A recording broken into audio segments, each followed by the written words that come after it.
যুক্তরাষ্ট্রের নতুন প্রশাসনের কর্মকর্তাদের সঙ্গে বৈঠকে বাংলাদেশ প্রসঙ্গে আলোচনা হওয়ার কথা জানিয়েছেন ভারতের পররাষ্ট্রমন্ত্রী এস জয়শঙ্কর। তবে ওই আলোচনার বিষয়ে বিস্তারিত কিছুই বলেননি তিনি। বুধবার ওয়াশিংটন ডিসিতে ভারতীয় দূতাবাসে অনুষ্ঠিত এক সংবাদ সম্মেলনে এই কথা বলেন জয়শঙ্কর। সংবাদ সম্মেলনের ভিডিও ভারতের পররাষ্ট্রমন্ত্রী নিজের ভেরিফাইড এক্স অ্যাকাউন্টে প্রকাশ করেছেন। সেটি ভারতের পররাষ্ট্র মন্ত্রণালয়ের ওয়েবসাইটেও প্রচার করা হয়েছে। ভিডিওতে ভারত যুক্তরাষ্ট্রের সম্পর্ক সহ নানা বিষয়ে সাংবাদিকদের প্রশ্নের জবাব দিতে শোনা যায় জয়শঙ্করকে।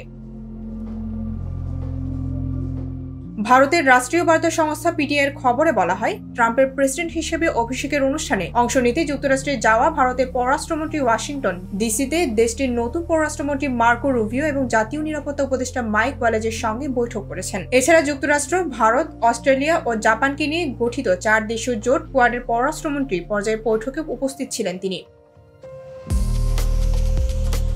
ভারতীয় দূতাবাসের সংবাদ সম্মেলনের একেবারে শেষ পর্যায়ে জয়শঙ্করকে এক সাংবাদিক প্রশ্ন করেন, যুক্তরাষ্ট্রের জাতীয় নিরাপত্তা উপদেষ্টা মাইক ওয়ালেজ ও পররাষ্ট্রমন্ত্রী মার্কো রুবিওর সঙ্গে বৈঠকে বাংলাদেশের সংখ্যালঘুদের প্রতি আচরণ নিয়ে কোনো আলোচনা হয়েছে কিনা। জবাবে জয়শঙ্কর বলেন, হ্যাঁ, বাংলাদেশ নিয়ে আমাদের সংক্ষিপ্ত আলোচনা হয়েছে।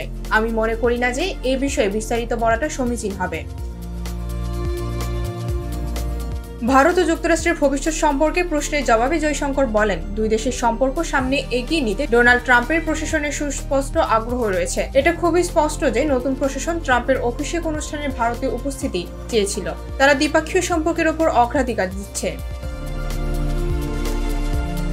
ডেস্ক রিপোর্ট, ভোরের পাতা।